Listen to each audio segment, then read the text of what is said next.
Bienvenue, la grande édition en direct sur i24 News, votre rendez-vous quotidien avec l'actualité du Moyen-Orient. Et voici le sommaire de ce journal. Geler le programme nucléaire pour éviter un plongeon vers l'inconnu. L'Iran se dit prêt à suspendre, voire à arrêter sa course à l'atome dans l'espoir d'éviter une confrontation. Avec l'arrivée ce mardi de Steve Witkoff en Israël, la diplomatie passe de l'ombre à la lumière. Entretien avec Binyamin Netanyahou et les responsables sécuritaires israéliens avant un déplacement crucial vers Istanbul. Que peut espérer obtenir Jérusalem de Washington, dont les intérêts ne sont pas tout à fait identiques concernant l'Iran? Crainte d'un accord au rabais qui ferait l'impasse sur la menace balistique iranienne. Encore beaucoup d'informations à trier ce soir, on y revient dans un instant avec également ces tensions militaires signalées tout à l'heure en mer d'Arabie. Des roquettes et des obus dans des sacs humanitaires des Nations Unies. Faut-il encore s'étonner des découvertes de l'armée israélienne dans la bande de Gaza? Une réalité qui confirme les craintes des forces de sécurité. Le Hamas ne cesse de se renforcer dans l'ombre du cessez-le-feu. Nous ferons le point également sur les premiers résultats mitigés de la récente réouverture du passage de Rafah. Peu d'allées et venues et une vigilance extrême de Tsahal. Humanitaire et sécurité s'entrechoquent frontalement. Et puis 2 franco-israéliennes visées par des mandats d'amener en France. Leur tort, avoir tenté de bloquer des convois humanitaires en route vers Gaza. Elles sont soupçonnées de complicité de génocide et d'incitation publique et directe au génocide. Une procédure rare qui contourne le parquet national antiterroriste et qui provoque une cascade de réactions. Les intéressés dénoncent une persécution idéologique. La justice française est-elle allée trop loin? S'agit-il d'un précédent lourd pour les binationaux?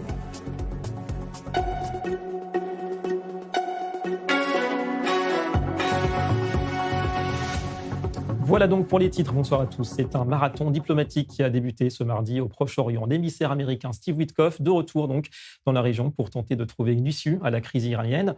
À Jérusalem, dans un premier temps, il entendra les inquiétudes israéliennes, celles d'un accord fragile, dangereux, axé uniquement sur le nucléaire. La médiation souterraine s'active. Elle est assurée par les Turcs, Égyptiens, Irakiens et même la Russie, qui pourrait se voir transférer le stock iranien d'uranium enrichi. Alors que peut-on espérer de cette séquence qui pourrait être celle de la dernière chance des derniers développements, d'abord avec Mathieu Winding. Alors que le Premier ministre Netanyahou rencontre l'envoyé spécial du président américain pour la mission de paix Steve Witkoff cet après-midi à Jérusalem, il semble qu'à la Maison-Blanche, le président Trump penche en faveur d'un accord avec l'Iran. Eh bien, nous en discutons. Nous avons actuellement des navires qui se dirigent vers l'Iran, des navires imposants, les plus grands et les meilleurs. Et nous sommes en pourparlers avec l'Iran. Nous verrons comment ça se passe.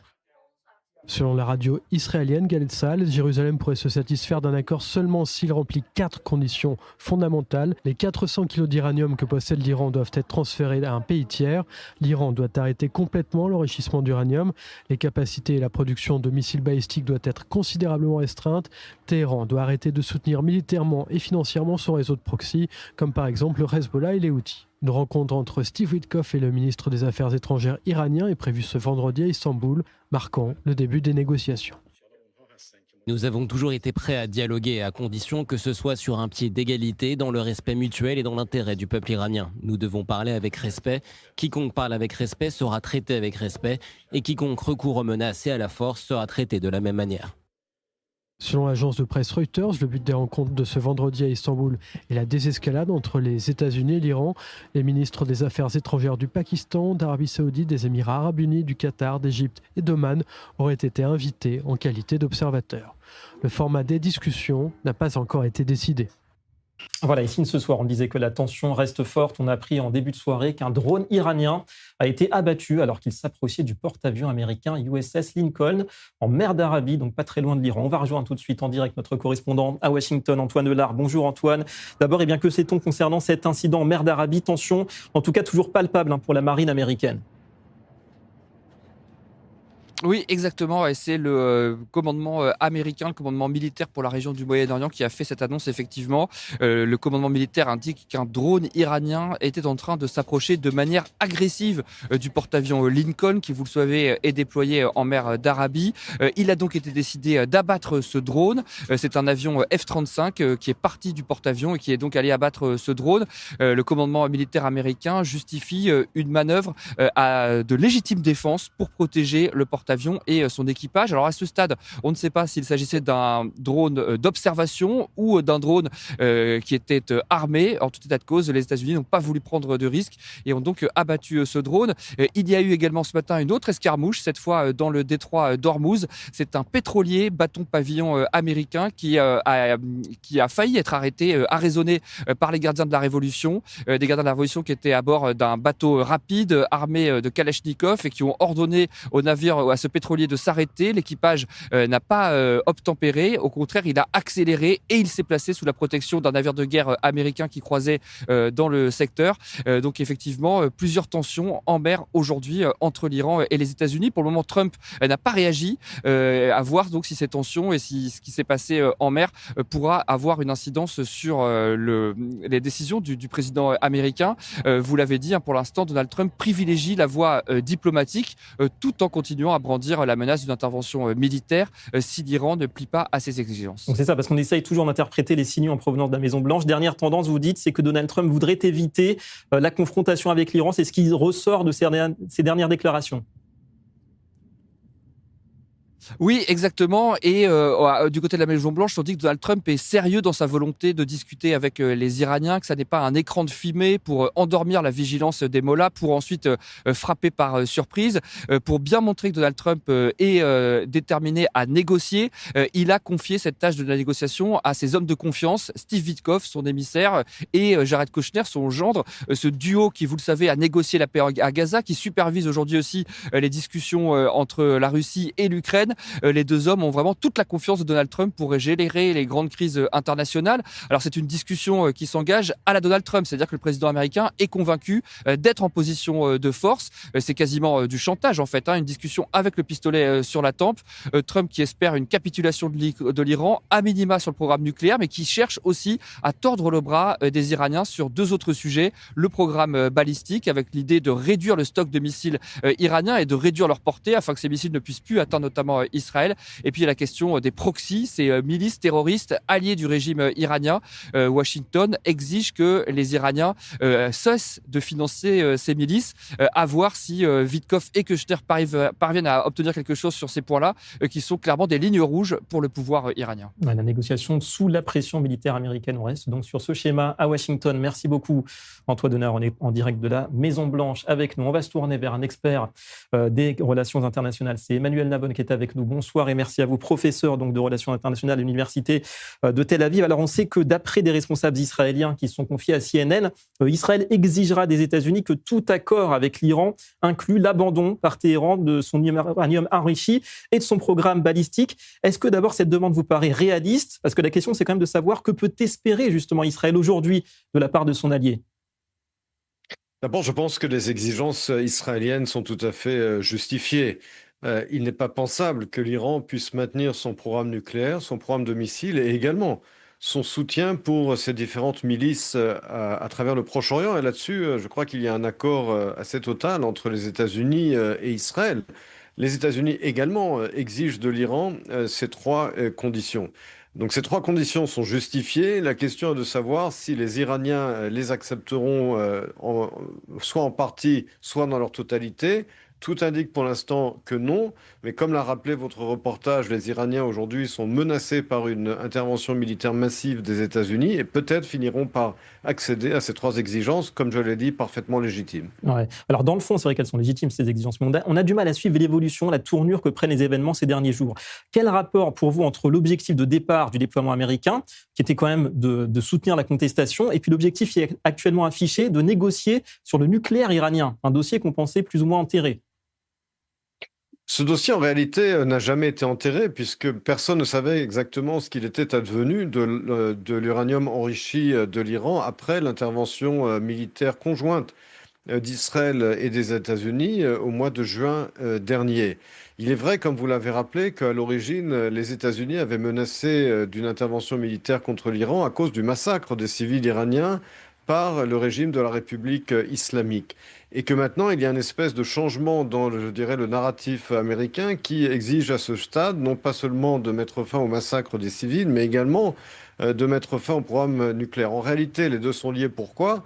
parce qu'une république islamique dotée d'une arme nucléaire pourrait effectivement se protéger d'une intervention militaire américaine, d'où, à mon sens, cette exigence américaine qui vient se greffer à la demande de cesser de tirer sur les civils qui exigent leur liberté. Effectivement intéressant, éviter la sanctuarisation du régime grâce à l'arme nucléaire. Alors il serait question justement d'un transfert des stocks d'uranium enrichi de l'Iran vers la Russie. Est-ce que vous pensez vraiment que ça peut résoudre le problème ? Je ne le pense pas, puisque personne, en tout cas en Occident et certainement pas aux États-Unis, ne croit que la Russie est un partenaire fiable. La Russie elle-même est un allié de l'Iran qui défend la République islamique dans les différentes instances internationales, dont le Conseil de sécurité de l'ONU. Donc je trouve cette information peu crédible personnellement. Je vois difficilement comment est-ce que le président Trump pourrait s'en remettre à Vladimir Poutine pour s'assurer que cet uranium enrichi ne soit pas utilisé dans le futur par les Iraniens, alors que l'on sait très bien que la Russie elle-même a contribué par ses connaissances technologiques au programme nucléaire iranien. Ouais. En tout cas, si on ressort d'Istanbul, la réunion prévue en fin de semaine entre les Iraniens et les Américains, mais avec une promesse d'un gel du programme nucléaire iranien, est-ce que vous pensez que c'est déjà ça à prendre, ou bien ce serait un résultat un petit peu maigre au vu de l'héroïsme de la contestation en Iran ? Il est clair que ce résultat ne serait pas seulement maigre, il serait inacceptable. Je pense que pour les États-Unis, après avoir envoyé une telle armada dans le golfe Persique, accepter de faire marche arrière uniquement pour une vague promesse de gel du programme nucléaire, promesse que les Iraniens ont déjà donnée et violée dans le passé, et abandonner à leur sort le peuple iranien, à son sort le peuple iranien, après avoir subi de tels massacres de la part du régime de la République islamique, ce serait véritablement un déshonneur de la part des États-Unis. Donc je pense que les États-Unis ne peuvent pas se permettre de ne pas obtenir un changement profond, véritablement, comme je l'ai dit, que le régime de la République islamique cesse de massacrer ses propres civils, mais également s'engage dans un processus qui mettra fin à la menace iranienne, pas seulement vis-à-vis de ses propres citoyens, la menace du régime islamique, mais également vis-à-vis de la région. Et là, on revient effectivement aux trois éléments de base et aux trois exigences légitimes dont on parlait tout à l'heure, à savoir la neutralisation du programme nucléaire, du programme des missiles, et du système de proxy de l'Iran au Proche-Orient. Ouais. Un dernier commentaire, Emmanuel Navon, sur ces critiques qui visent en ce moment Donald Trump, qui est accusé de se laisser faire endormir par les ayatollahs par le biais de ces négociations. Est-ce que ce ne serait pas lui, justement, qui pourrait encore endormir les Iraniens au vu de cette accumulation, encore ce soir, on le voit, de forces américaines dans la région ? Je rappelle que ce fut le cas au mois de juin 2025, lorsque le président américain, avant les frappes américaines contre les centrales nucléaires iraniennes, avait parlé de négociations, avait dit très clairement qu'il voulait des négociations avec l'Iran. Et puis, il a pris le monde par surprise, les Iraniens par surprise, en utilisant la force, certes, après l'opération militaire d'Israël, que Israël avait initiée et menée avec un grand succès. Mais je vous rappelle que c'est Donald Trump qui, lui, avait endormi les Iraniens à l'époque et non pas le contraire. Ouais, attention, ça peut être l'un des scénarios, effectivement. Merci beaucoup, Emmanuel Navon, d'avoir répondu à nos questions pour cette année. Et donc ce soir, dans la grande édition, autre élément qui compte, c'est la préparation civile à une éventuelle guerre côté israélien.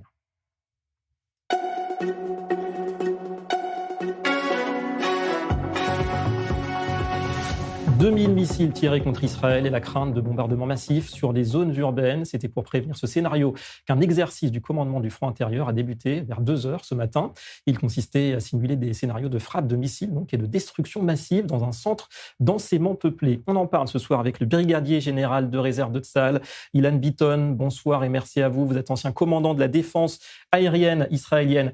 Alors, il faut se dire que l'Iran a appris évidemment depuis juin dernier, et il n'hésitera pas à bombarder les zones civiles en Israël. Quelles sont d'abord les capacités, on va dire, opérationnelles actuelles des défenses antimissiles israéliennes ? C'est conçu pour faire face, vous diriez, à des salves massives iraniennes de plusieurs centaines quand même de missiles balistiques.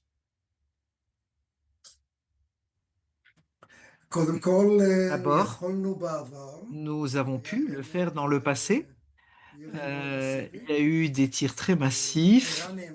Les Iraniens, je pense qu'ils ont appris beaucoup de leçons et ont compris des choses, mais sachez que nous aussi, Et la défense aujourd'hui est meilleure que ce qu'elle était au début de la guerre avec l'Iran.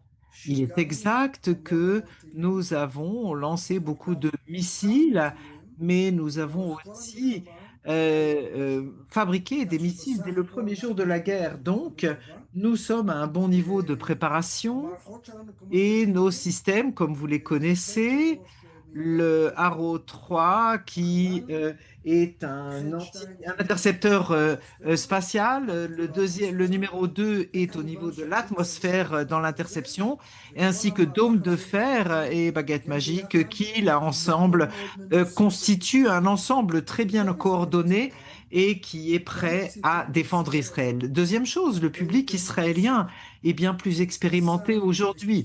Nous avons tiré les leçons et compris et su comment le comportement des Israéliens est prêt. Et donc, nous n'avons pas l'intention de déployer encore beaucoup de batteries de défense avec encore et encore des missiles antibalistiques sans fin. Non. Nous n'allons pas nous protéger jusqu'à la folie. Non, la défense est prête jusqu'à un certain niveau, jusqu'à ce que l'armée de l'air soit prête et puisse réduire le nombre des lancements et des attaques. Bref, nous sommes entraînés tant pour la détection que pour l'interception, que pour la coordination avec la défense civile et avec toutes les alertes précises pour les habitants de ce pays. Donc c'est ça, il y a les stocks de défense antiaérienne, mais comment le commandement du front intérieur intègre-t-il aussi les données des frappes réelles iraniennes, et notamment octobre 2024, parce qu'on se souvient des escalades suivantes aussi, pour optimiser cette résilience des infrastructures critiques, et on pense notamment aux centrales électriques et aux hôpitaux.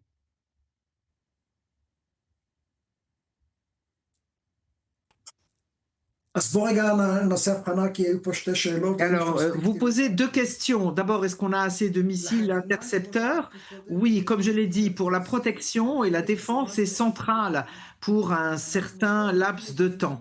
Non seulement nous nous protégeons et ne faisons rien d'autre. S'ils commencent à tirer des missiles, l'armée de l'air attaquera et sera à l'offensive de manière massive en Iran, y compris à la chasse de lanceurs, y compris les tirs sur des entrepôts de missiles, etc. Tout cela pour réduire le nombre de lancements contre Israël. Et donc la quantité est une question qui est intégrée avec le temps de défense et les actions de l'armée de l'air. En ce qui concerne les infrastructures critiques dans notre pays, ce n'est pas un secret que c'est encore une étape de la défense, au-delà de l'offensive et de la protection par des systèmes de protection de l'armée de l'air. C'est aussi le bon comportement civil et des zones protégées, que ce soit les zones protégées, les abris souterrains, etc. C'est vrai aussi pour les diverses infrastructures critiques où l'on sait, dans la majorité des cas, travailler dans des conditions d'attaque, mais aussi, cela n'est pas une protection de 100%. Ça n'est pas possible. Il n'y a pas de protection hermétique. Il pourrait y avoir des atteintes et des dommages, mais ça n'est pas nouveau pour nous non plus. Ça n'est pas quelque chose que nous n'ayons pas vu par le passé. Évidemment, on a bien compris qu'Israël a énormément appris depuis l'opération Réveil du Lion. Donc, pour résumer quelque part, pour Israël face à l'Iran, il n'y a pas d'autre choix que d'être proactif, plutôt que réactif. La meilleure défense face à l'Iran, ça resterait l'attaque, vous diriez? De manière générale, oui. Écoutez, les Iraniens ont augmenté le rythme de la fabrication de leurs missiles. Ils en fabriquent pratiquement 3000 par an.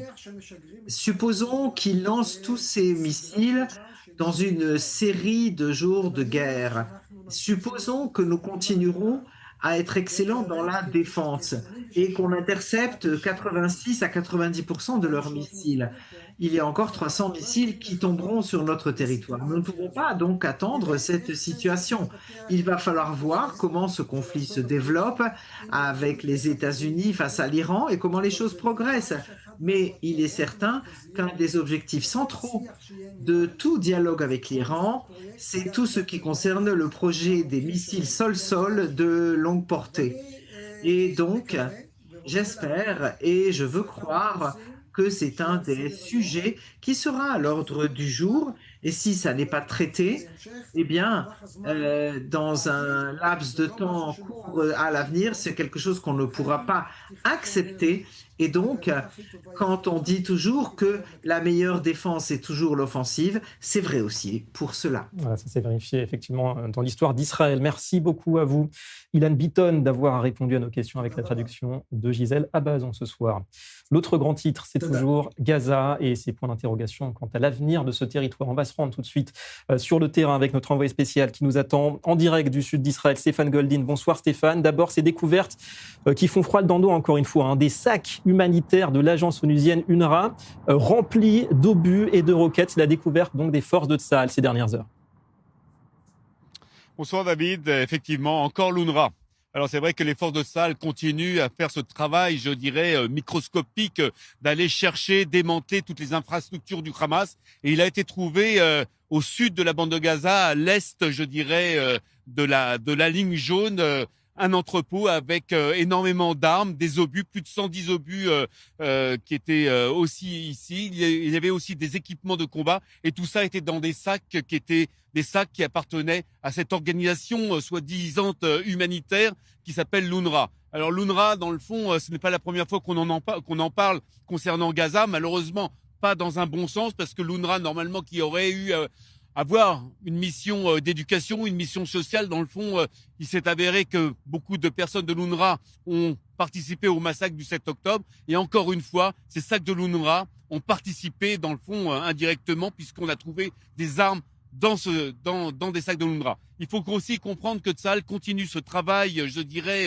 de fourmi, d'aller chercher ces armes un peu partout dans la bande de Gaza, justement pour pouvoir complètement maîtriser la bande de Gaza, éviter qu'il y ait encore des attaques et surtout détruire tout ce qui est infrastructure qui est lié à l'organisation terroriste du Hamas. Et puis on commente, comme promis avec vous Stéphane, les premiers bilans concernant la réouverture du fameux point de passage de Rafah. Bilan pour l'instant assez mitigé. Alors c'est un bilan franchement au compte-gouttes parce que c'est vrai que les autorités s'attendaient à avoir à peu près une 50aine de personnes passées aujourd'hui entre Gaza et l'Égypte et Gaza. Or concrètement, il n'y a eu que 17 personnes qui sont passées. 5 personnes malades ont été transportées du côté égyptien pour se faire soigner et 12 personnes du côté égyptien sont venues sur le territoire de Gaza.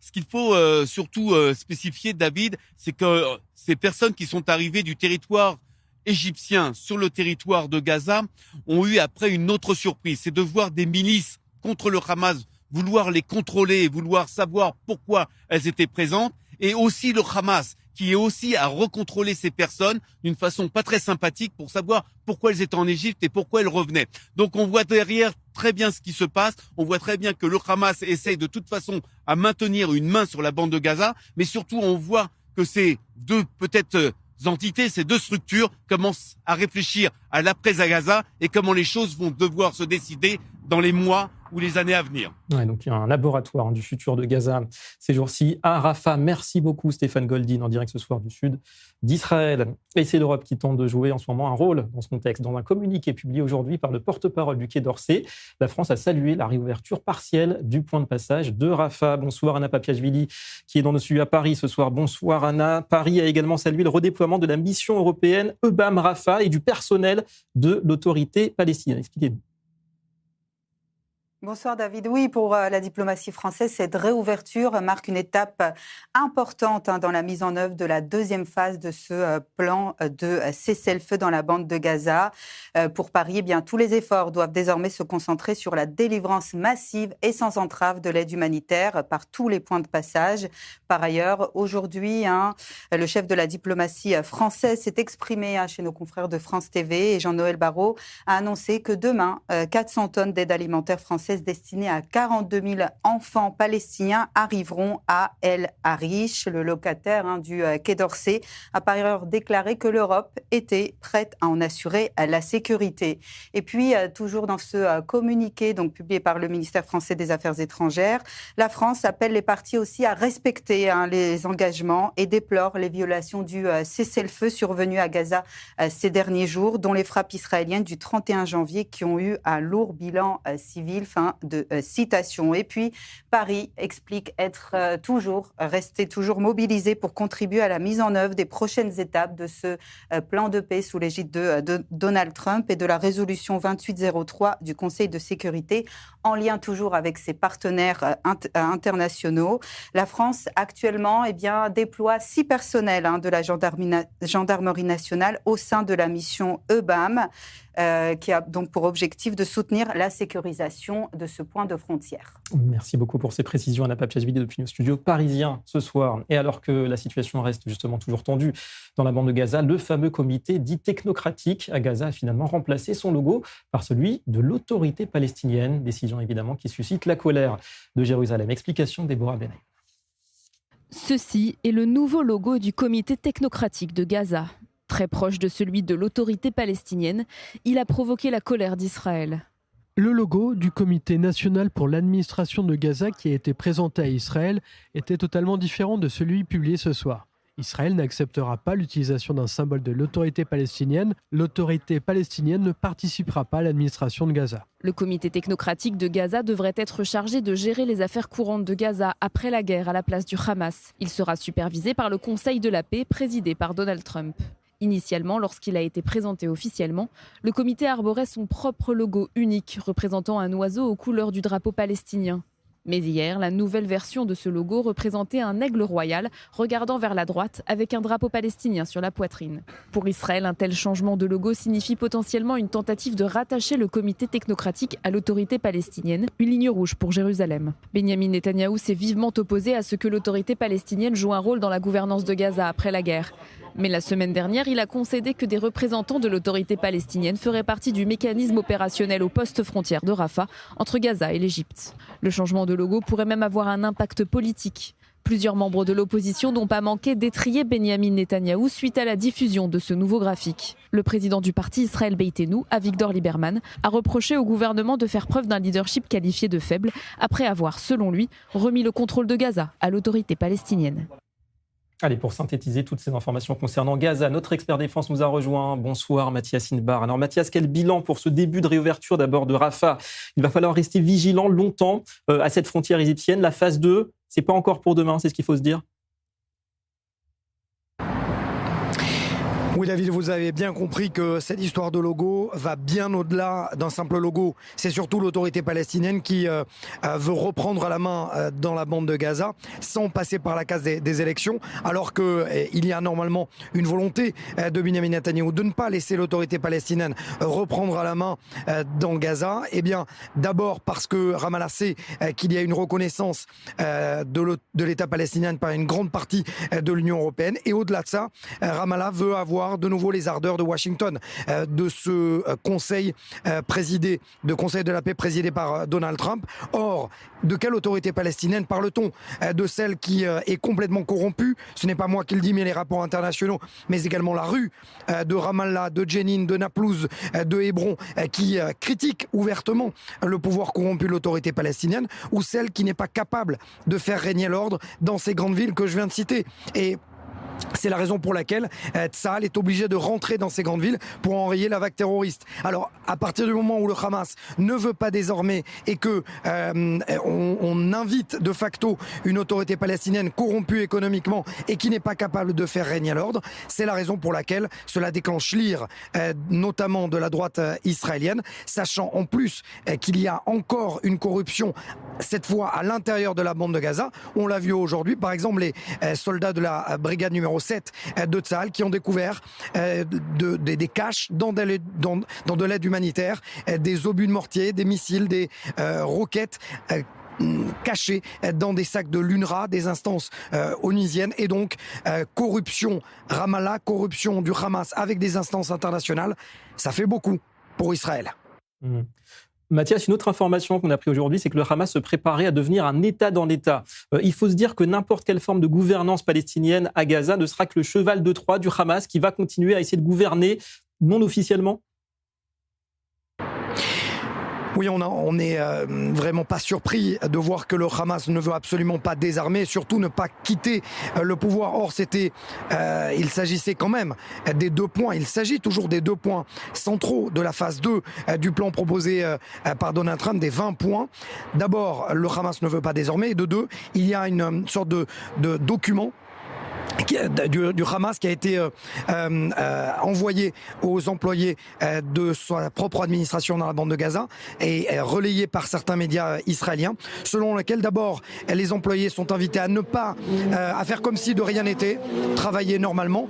Deuxièmement, à ne pas coopérer avec les membres de cette future administration, si tant est qu'elle voit le jour. Et troisièmement, surtout envoyer des informations seulement au Hamas et pas à cette administration. Est-ce que cela vous rappelle finalement pas un fait?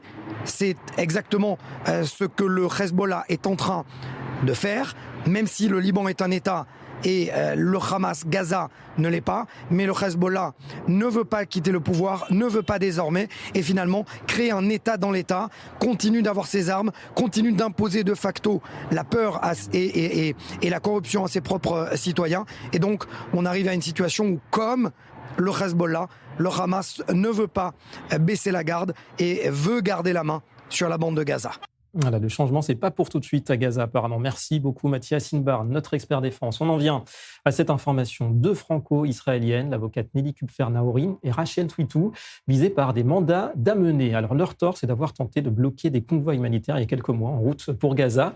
Elles sont soupçonnées de complicité de génocide et d'incitation publique et directe au génocide. Ce soir, on interroge l'une des intéressées, justement, c'est Rachel Twitou. Bonsoir et merci à vous, porte-parole de Tzavtecha. D'abord, comment avez-vous réagi en découvrant cette décision quand même de la justice française? Après le choc initial, je trouve ça véritablement absurde et ridicule, en sachant qu'il y a des dizaines de dossiers ouverts contre des députés insoumis, LFI, qui ont des liens vérifiables avec des preuves à l'appui avec des organisations terroristes telles que le Hamas et le Djihad islamique et le FPLP et compagnie. Je trouve ça absurde et très lâche, véritablement, de vouloir apaiser la gauche, la rue arabe islamique, la gauche islamique associée à LFI, en me jetant comme ça en pâture. Mais on fera face, je ferai face à tout. Et encore une fois, ce n'est pas à l'honneur de la France de s'en prendre comme ça à 2 civiles israéliennes, oui, franco-israéliennes, mais israéliennes, fières d'être israéliennes. Et à part prendre un drapeau et protester pacifiquement, ce qui est en principe un droit fondamental et un principe fondamental d'une démocratie, en tant que citoyen, j'ai le droit de protester. C'est ce que j'ai fait. Si ça, c'est un crime de guerre, alors c'est la porte ouverte à tout. Et la France n'est plus une démocratie du coup. Pourtant, l'histoire riche de la France, c'est assez surprenant. Alors la suite pour vous maintenant, est-ce que vous comptez vous rendre en France pour faire face à la justice précisément? Mais écoutez, j'ai nommé un avocat qui va se pencher sur le dossier. Et puis je vais voir ce qu'il me dit de faire, comment est-ce qu'il me dit de procéder. Une chose est sûre, c'est que je reçois des menaces de vie, de mort, des menaces de mort très concrètes. Je crois que la plus flagrante et la plus triste et véritablement choquante d'entre elles que j'ai pu recevoir, c'est une image du pauvre Ilan Halimi avec du cellotape, du scotch au visage. Je n'avais jamais vu cette image auparavant et on m'a promis qu'on me ferait la même chose. Donc ce ne sont pas des menaces que je prends à la légère. Je suis connue sur les réseaux, du coup, avec cette action de Tzavtecha, et je reçois encore une fois quotidiennement des menaces de mort. Donc, me mettre en danger quand on sait que malheureusement le gouvernement français aujourd'hui n'est plus en mesure d'assurer la sécurité de sa communauté juive francophone de France. Alors, assurer la sécurité d'une franco-israélienne qui plus est en plus pro-israélienne, ce n'est pas envisageable pour moi. Donc voilà.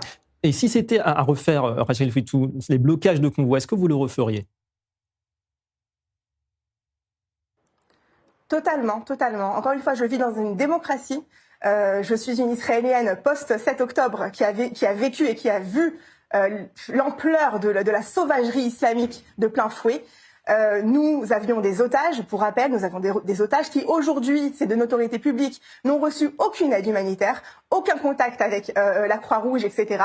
Donc eux, ils n'ont rien reçu du tout. Nous avions des otages et nous avions surtout la connaissance du fait que 70% de l'aide humanitaire était détournée par le Hamas. face à ce fait-là, on ne peut pas rester indifférent, on ne peut pas, moi en tout cas, je ne pouvais pas rester indifférente. J'ai fait ce que je pouvais faire, c'est-à-dire prendre un drapeau, encore une fois, prendre un drapeau et aller manifester. Le fait est, c'est que la manifestation s'est faite porte de Gaza, symboliquement parlant. L'aide humanitaire entrée avant, après, pendant, c'est pour tout simplement exprimer le droit à l'expression, c'est encore une fois un droit fondamental. Je tiens aussi à préciser et terminer là-dessus. À l'époque, donc en janvier 2024, on parlait de 70% de l'aide humanitaire qui a été détournée par le Hamas et revendue au marché noir au plus cher. Donc ceux qui se soucient du sort des civils palestiniens devraient au contraire vouloir que l'aide humanitaire ne tombe pas dans les mains ennemies, dans les mains du Hamas, d'un groupe terroriste, encore une fois. Et aujourd'hui, je peux vous le dire en regardant très rapidement sur Google que l'ONU a sorti un rapport en août dernier qui stipulait que 86% de l'aide humanitaire aux connaissances de l'ONU était détournée de mai 2025 du coup jusqu'à août 2025 par des forces non identifiées, notamment par le Hamas. Donc je ne serai pas un scapegoat, je ne serai pas un bouc émissaire pour avoir tout simplement dit les choses telles qu'elles le sont. C'est un fait réel. Le Hamas détourne l'aide humanitaire, ils l'ont toujours fait, ils s'enrichissent de ces biens et ils maintiennent leur contrôle sur la population civile gazaoui. Si on veut un changement, il faut absolument que cela change. Et c'est pour ça que je ne regrette pas mon action. Je n'ai rien fait de mal, encore une fois. Et si prendre un drapeau est devenu un crime de guerre, alors la porte est ouverte pour demain prendre en justice tous les soldats franco-israéliens et tous ceux qui ont défendu leur pays. Et ça, c'est une fierté pour moi d'être en chef de ligne, comme on dit, face à ces accusations. Et je tiendrai jusqu'au bout parce qu'encore une fois, la vérité est avec moi, est avec nous. Nous sommes en Israël, nous sommes un pays en guerre et je suis profondément attachée à mon pays et je le défendrai coûte que coûte. Voilà, donc vous dites attention aux précédents pour les binationaux. Merci beaucoup à vous, Rachel Twitou, d'avoir répondu à nos questions ce soir. De la justice à la politique et le parti pris de cette édition.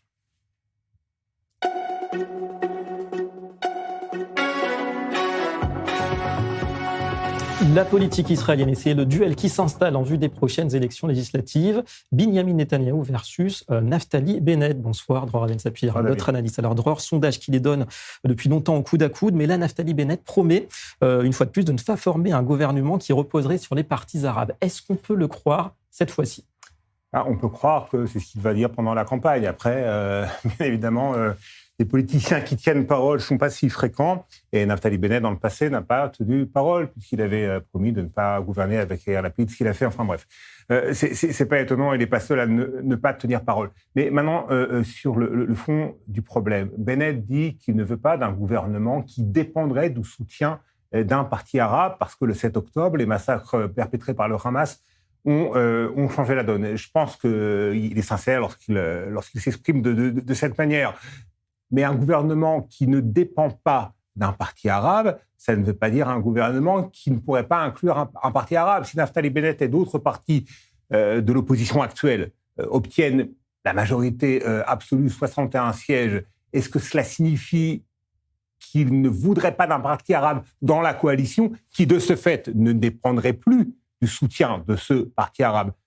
Là, Bennett est très discret sur cette affaire-là, sur cette possibilité-là, sur cette hypothèse-là, et c'est dommage. C'est dommage pourquoi ? Parce que le parti arabe dont il est question, c'est le RAM, le parti islamique ou islamo-conservateur de Mansour Abbas. Mansour Abbas, qui est un leader qui a dit que l'État d'Israël a vocation à rester l'État du peuple juif. C'est la première fois qu'un leader d'un parti arabe indépendant se prononce de cette manière. Il a condamné sans aucune ambivalence possible les massacres perpétrés par le Hamas. Alors oui, on peut dire qu'il n'est pas véritablement de bonne foi, mais prenons-le en mot, essayons, en l'intégrant dans un gouvernement, de voir s'il joue le jeu, si effectivement il est aussi pragmatique et modéré qu'il le dit lorsqu'il arrive aux affaires. Les Arabes israéliens s'intègrent de plus en plus à la vie économique et sociale du pays. Logiquement, ça devrait aboutir à une intégration politique. Ouais, en tout cas, vous portez un regard critique, Dror, sur l'attitude de la coalition actuelle, justement sur cette question. Mais oui, parce que j'ai parlé de l'hypocrisie, de la mauvaise foi de Naftali Bennett de temps à autre concernant ses promesses électorales. Mais intéressons-nous maintenant à Binyamin Netanyahou, à sa coalition au printemps 2021. C'est il n'y a pas si longtemps que ça, tout de même, David. Bon, il s'est passé beaucoup de choses depuis. Mais au printemps 2021, Binyamin Netanyahou a tout fait pour intégrer le Raham de Mansour Abbas à sa coalition gouvernementale. Il avait même envoyé Mansour Abbas parler avec l'un des leaders spirituels du sionisme religieux, le Rav Chaim Druckmann, décédé depuis Mais Bezalel Smotrich ne voulait pas du Ra'am dans la coalition, donc il n'y a pas eu de coalition avec le Ra'am. Mais c'est ce que Benyamin Netanyahou voulait, et Mansour Abbas était prêt, parce que Mansour Abbas, il est prêt à gouverner avec la gauche, à gouverner avec le centre, à gouverner avec la droite. Donc il y a là beaucoup d'hypocrisie. Et puis deuxièmement, on nous dit dans l'entourage de Benyamin Netanyahou, certainement pas de parti arabe dans la coalition, parce qu'il faut un gouvernement sioniste. Un gouvernement sioniste avec les partis ultra-orthodoxes qui, eux, ne le sont pas. Israël Eichler, l'un des députés ultra-orthodoxes de la Knesset, récemment nommé vice-ministre des communications. Il a donc quitté la Knesset suite à cette nomination, avait qualifié il y a quelques années l'État d'Israël d'État ennemi, de ghetto hébraïque et de régime malveillant. Mais alors lui et ses partisans ultra-orthodoxes qui font tout pour que les jeunes ultra-orthodoxes ne servent pas dans l'armée, de participer à l'effort de défense, là, il n'y a pas de problème. Je vous assure, ils sont au moins aussi antisionistes que le Ra'am de Mansour Abbas. On a demandé un parti pris, on a été servi ce soir, merci beaucoup. Dror Raven Sapir, on accélère un tout petit peu, plus d'actualité en bref et en images, l'infochrono.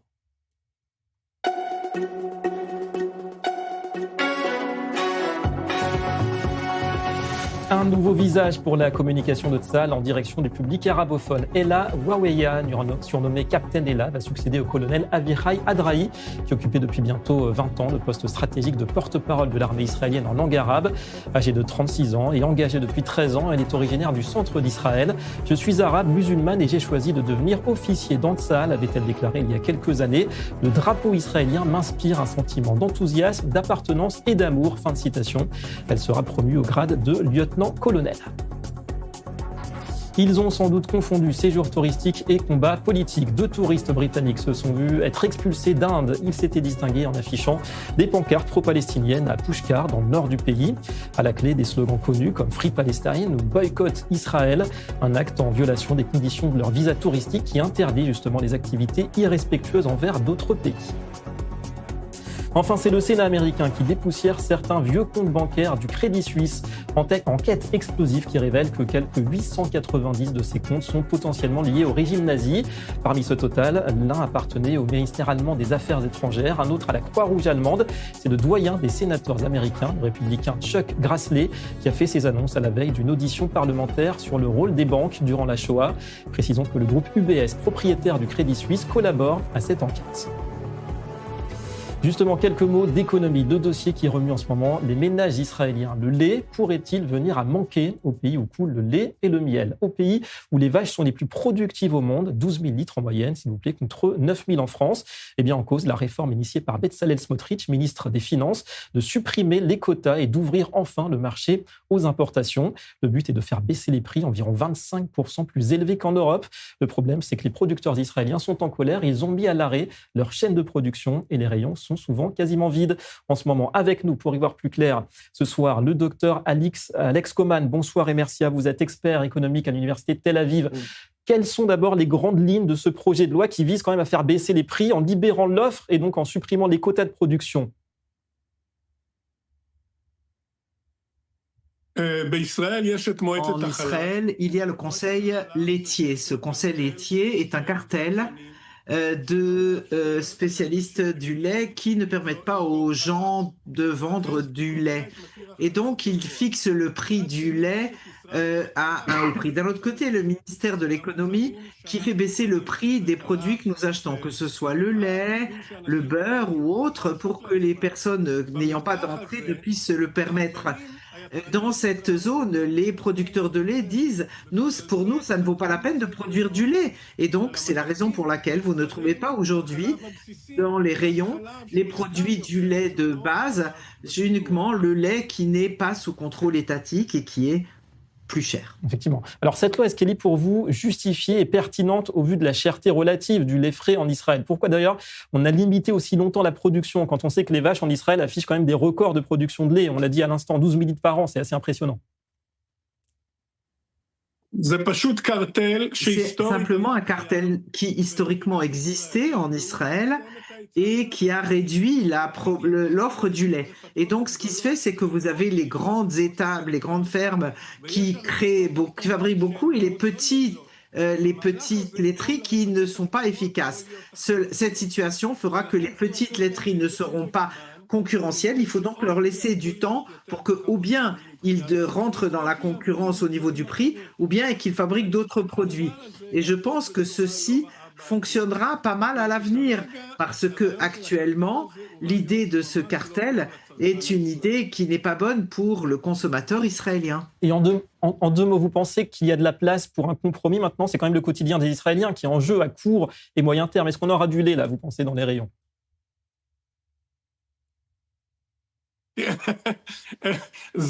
Écoutez, en fin de compte, les vaches font du lait. Elles ne se mettent pas en grève de production du lait. La question est de savoir qu'est-ce qu'on va faire avec ce lait. Est-ce qu'on va en faire du lait en poudre ou est-ce qu'on va jeter ce lait? Je ne pense pas que cette grève fonctionnera. Je pense qu'il faut permettre aux producteurs d'avoir le temps ou bien d'être plus efficaces ou bien passer à d'autres branches où ils seraient concurrentiels. Je vous parle des petits producteurs, ceux qui sont évidemment plus chers. Effectivement, les plus fragiles aussi. Merci beaucoup à vous, docteur Alex Coman, d'avoir répondu à nos questions donc, sur le lait, cette crise provisoire en Israël, on espère. Allez, le 3e épisode de notre dossier de la semaine, une saga consacrée, vous le savez, au rôle clair-obscur que joue la Russie au Moyen-Orient. Ce soir, l'un des aspects sans doute les plus fascinants, la relation Russie-Iran.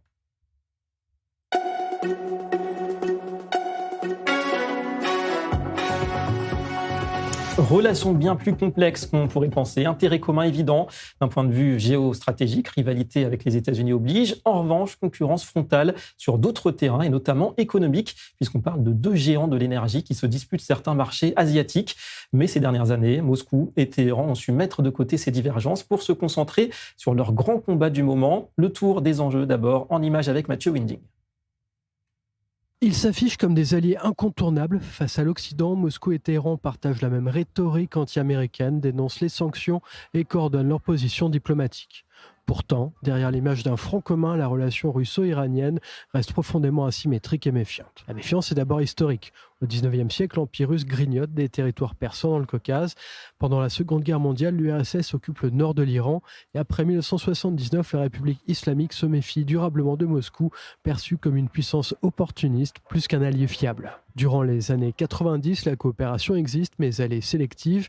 Dans le nucléaire civil, la Russie joue un rôle central avec la centrale de Boucher, dont la construction débute en 1995 et dont le premier réacteur est connecté au réseau en 2011. Moscou fournit le combustible et récupère les déchets, gardant la main sur le programme nucléaire iranien. Sur le plan militaire, la Russie a livré à l'Iran des systèmes de défense antiaériens S-300 à partir de 2016, après la levée partielle des sanctions liées à l'accord sur le nucléaire. Depuis la guerre en Ukraine, la coopération s'est inversée. L'Iran fournit à la Russie des drones Shahed, utilisés massivement depuis l'automne 2022. Les deux pays coopèrent aussi sur le plan diplomatique pour contourner les sanctions occidentales, échanger des hydrocarbures, développer des circuits financiers alternatifs. Mais les divergences sont profondes. La Russie est un concurrent énergétique direct de l'Iran sur les marchés asiatiques. Au temps de la Syrie de Bachar al-Assad, Moscou voulait stabiliser l'État et préserver ses bases militaires, tandis que Téhéran cherchait à étendre son influence idéologique et militaire. Enfin, la Russie a toujours été hostile à un Iran doté de l'arme nucléaire, par crainte d'un déséquilibre régional incontrôlable. Une question centrale se pose alors, la Russie traite-t-elle l'Iran comme un véritable allié ou comme un levier tactique utile mais interchangeable ? Alors, puisqu'on a parlé de l'Iran à l'instant, évoquons son antagoniste dans la région, j'ai nommé Israël. Bonsoir Mathieu Winding, qui signe ce dossier ce soir. Mathieu, là aussi, relation complexe, on va dire, et puis bâtie sur le long terme, même si on n'est pas un paradoxe près, on va dire, ça reste stable et compliqué. Oui, exactement, David. En même temps que la Russie coopère avec l'Iran, la Russie entretient une relation pragmatique et directe avec Israël. Vladimir Poutine et Benyamin Netanyahou ont multiplié les contacts, plus d'une dizaine de rencontres officielles entre 2015 et 2020. Benyamin Netanyahou est notamment invité à Moscou en mai 2018, en janvier 2020, pour des commémorations autour de la victoire soviétique sur l'Allemagne nazie. Sur le terrain syrien, il y a un mécanisme clé mis en place en 2015. Il s'agit d'une coordination militaire entre Tsahal et l'armée russe, permettant à l'aviation israélienne de frapper des cibles en Syrie sans croiser le chemin de l'armée russe. On rappelle que l'armée russe est présente en Syrie comme soutien fondamental du régime de Bachar al-Assad et Jérusalem ne peut pas laisser le Hezbollah ou les gardiens de la révolution opérer en Syrie. Mais là, on voit qu'Israël et la Russie ont des intérêts parallèles. Par conséquent, Moscou ferme les yeux sur les frappes, tant qu'elle ne menace pas le régime de Bachar el-Assad ni les intérêts russes. C'est une preuve supplémentaire que pour le Kremlin, l'Iran est un partenaire utile, mais jamais prioritaire. Donc ce mécanisme de déconfliction a très bien fonctionné jusqu'au 7 octobre. Ensuite, Israël en guerre a frappé l'aéroport d'Alep sans prévenir la Russie à quelques reprises. Ensuite, avec l'effondrement du régime de Bachar el-Assad fin 2024, Tsahal détruit les infrastructures et le matériel de l'armée syrienne sans prévenir Moscou, ce qui vaut une protestation officielle de la part du Kremlin. Aujourd'hui, Jérusalem et Damas sont convenus d'établir leur propre mécanisme de communication directe, ce qui laisse Moscou de côté dans la gestion de la sécurité en Syrie. Merci beaucoup, Mathieu Winding, pour cet éclairage ce soir. Avec nous également pour aller plus loin, Piotr Kourzine, un expert. Bonsoir et merci. Vous êtes ancien fonctionnaire de l'ONU, expert géopolitique et hôte du podcast YouTube The Global Gambit. Est-ce que d'abord on peut parler, vous pensez, d'alliance stratégique entre la Russie et l'Iran, alliance donc structurelle, stratégique de long terme, ou plutôt une sorte d'alliance conjoncturelle, opportuniste, qui ne va pas durer, qui peut durer sur le moyen terme, mais peut-être pas au-delà?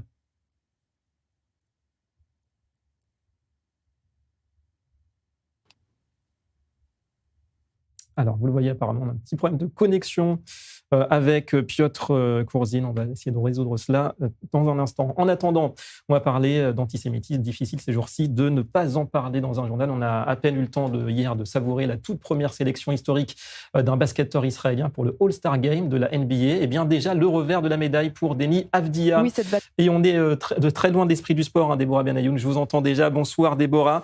Puisqu'on parle bien tout simplement d'une campagne de haine. Quelle surprise, vague de haine anti-Israël sur les réseaux sociaux suite à cette sélection.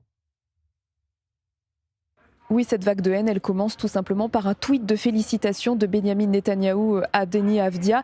C'est très courant en Israël que les responsables politiques adressent des messages de félicitations aux athlètes pour leur performance. C'est donc ce qu'a fait Benyamin Netanyahou sur la plateforme X avec ce message en anglais accompagné d'une photo de Deni Avdia dans lequel il dit « Deni, chaque fois que tu entres sur le terrain, notre pays rayonne de fierté. Pour le peuple d'Israël, tu n'es pas n'importe quelle étoile, tu es notre étoile de David ». Un message à première vue anodin, mais vous allez voir que ce message a suscité des milliers de réactions d'internautes anti-israéliens et pro-palestiniens. On va donner quelques exemples. Celui-ci, d'abord, ce mec vient de faire de lui le joueur de basket le plus détesté de l'histoire avec un seul poste. Il y a d'autres messages comme celui-ci, pourquoi mettre cet homme en danger, ou encore Deni est désormais soutenu par un criminel de guerre en fuite. Et il y en a bien d'autres toujours plus violents, comme celui-là accompagné d'une photo de Deni en uniforme de Tsahal, dans lequel il dit « Deni, à chaque fois que tu apparaît sur mon fil d'actualité, je ne peux m'empêcher de penser à l'enfant que tu as tué ». Référence à peine voilée aux accusations de génocide à l'encontre de Tsahal et d'Israël depuis le début de la guerre. Et en dehors des réseaux sociaux, la presse internationale, elle aussi, s'est intéressée à Deni Avdia.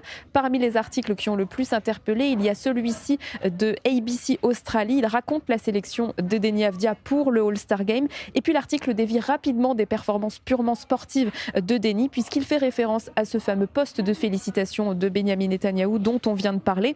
Et il estime que ce message serait, je cite, un peu curieux parce que le Premier ministre israélien se serait rarement exprimé sur la NBA durant son mandat. Et puis surtout, l'auteur de l'article publie une photo de Deni Avdia en uniforme de Tsahal. Et toute une partie de l'article est consacrée à son engagement dans l'armée israélienne qui date, on le rappelle, de 2020, donc bien avant la guerre actuelle entre Israël et le Hamas dans la bande de Gaza. Cette haine sur les réseaux sociaux, eh bien, elle poursuit Deni Avdia depuis longtemps, puisqu'il y a quelques jours, donc même avant sa sélection pour le All-Star Game, Deni Avdia a finalement répondu d'une certaine manière à ses haters. Il se dit très fier de son pays et surtout, il estime que ceux qui ne connaissent pas ni son pays ni le Moyen-Orient ne devraient pas s'exprimer.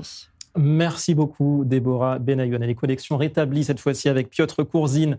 L'image et le son. Voilà, je vais vous reposer la première question qu'on se demandait tout à l'heure. Est-ce que l'alliance aujourd'hui entre l'Iran et la Russie, elle est pour vous stratégique et structurelle, c'est-à-dire sur le long terme, ça va durer, ou bien c'est vraiment conjoncturel, c'est une question d'opportunité, d'intérêt commun du moment, et notamment face aux États-Unis?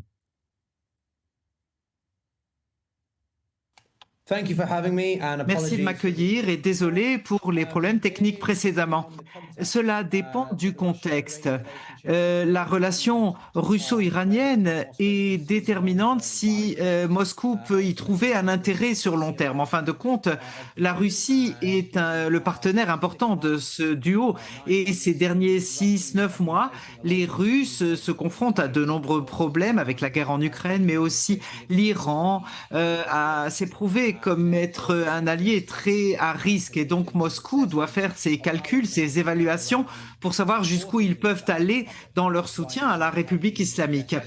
Jusqu'à présent, il y a eu des suggestions. Le Kremlin essaie de discuter trilatéralement avec les États-Unis et l'Iran pour l'uranium enrichi, ce qui serait un deal fantastique parce que Moscou essaie essentiellement de proposer une porte de sortie pour la République islamique pour assurer que le régime reste en place. Et en fin de compte, la Russie préférerait que l'Iran existe sous sa forme actuelle et pour ne pas tout perdre parce que l'Iran veut avoir l'arme nucléaire.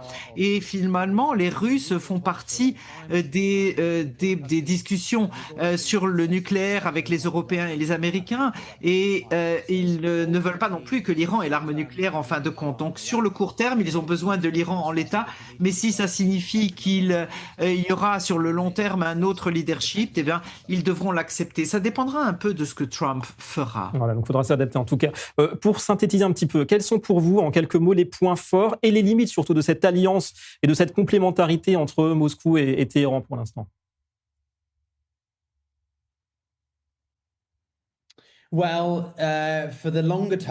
Sur le plus long terme, actuellement, c'est la guerre en Ukraine. Le Washington Post a rapporté ces dernières semaines que les Iraniens ont envoyé plus de $2 milliards de missiles et autres munitions à la Russie pour soutenir sa guerre en Ukraine. Les attaques menées pendant l'hiver en Ukraine et ailleurs dépendent évidemment de fournitures d'armement. Mais on ne peut pas considérer la relation bilatérale sans celle de l'intervention chinoise, parce que la Chine est aussi importante pour ce que l'Iran obtient de la Chine, donc pour toutes sortes de fournitures. Donc l'Iran dépend de la Chine et la Russie dépend de l'Iran et en fin de compte, ils ont des intérêts à court terme communs qui restera pertinent, mais ça dépend aussi des actions de Trump dans les quelques semaines à venir. Effectivement, des jours décisifs a priori. Merci beaucoup à vous, Piotr Kourzine, d'avoir été avec nous dans la grande édition. Voilà, et tout de suite, c'est Raphaël Hassine qui vous attend avec ses débatteurs pour Ça se débat. Très bonne soirée à tous sur i24.